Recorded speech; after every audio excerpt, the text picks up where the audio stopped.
Nummer 2 in Runde 1 kommt zwar aus Radolfzell, aber eigentlich hat sie hier auf der Sommerwerft ein Heimspiel, weil sie auch lange genug bei Antagon dabei war, bei dem Verein, der das Ganze hier betreibt.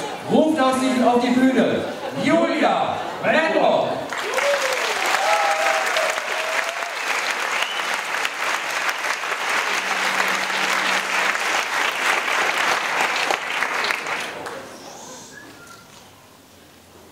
Mein Bruder hat mich letztens gefragt, warum er mich am Wochenende nie im Top 10 unserer örtlichen Großraumdisco sieht, sondern warum ich immer auf diesen Poetry Slams rumhänge. Heute ist der 22. Juli 2014. Es ist Zeit, mal wieder auszugehen. In eine Disco, eine Bar, ein Club oder um die Ecke in den Irish Pub. Das ist völlig egal. Hauptsache tanzen. Wobei bei mir eher herumzappeln und stampfen. Hier der Erste-Hilfe-Koffer vorsorglich, denn meine Moves sind höhenmenschlich. Gekleidet mit einem Mini-Rock, laufe auf 20 Metern Hochglanzlack, oben ein viel zu enges Top und fertig ist der Disco-Look. Eine Mischung aus Barbie-Girl und Hure. Zuerst gemütlich unter die Dusche, dann und Wimperntusche, etwas Parfüm und beim Türsteher anstehen. Der lässt Frauen bekanntlich immer rein, deshalb stehe auch ich jetzt hier an der Bar. Mein Drink ist kurz und klar. Nur das Glas, das könnte etwas größer sein, aber das macht nichts, denn die Musik in meinem Ohr zieht mich auf den Dancefloor. Links, rechts, Drehung rüber, das geht in eine Drehung über, hoch, rechts, raus, rein, Welle, Welle, hoch das Bein.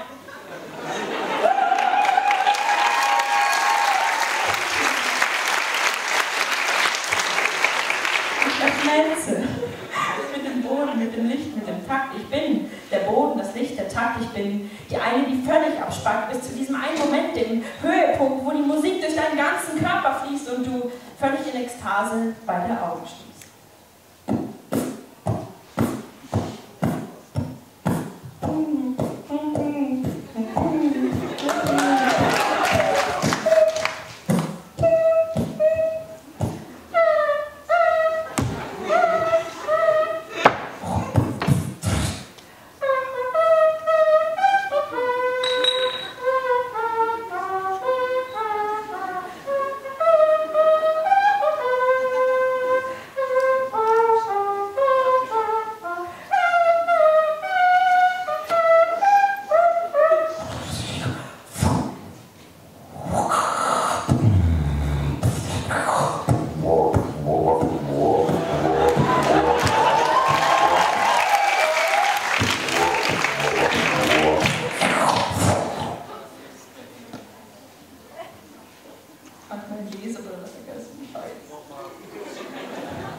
Stehe ich da auf der Tanzfläche, öffne meine Augen und spüre, wie der Kerl hinter mir versucht, seinen Penis in meinen Arsch zu stecken.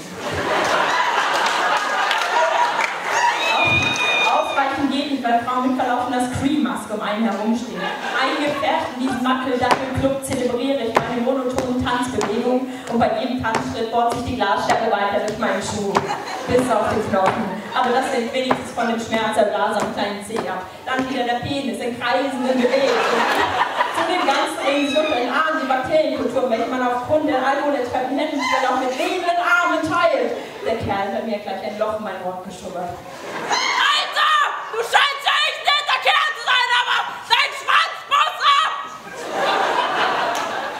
Brülle ich mit Loch im Schuh, blutigen Fuß und schweißnassem Shirt. Also auf das Zinnober kann ich beim nächsten Mal echt verzichten. Da gehe ich doch lieber auf den Poetry Slam.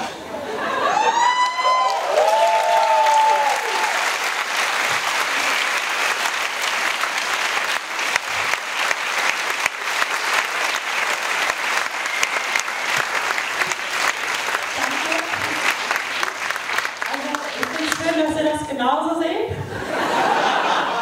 Und danke, dass ihr heute alle hier seid.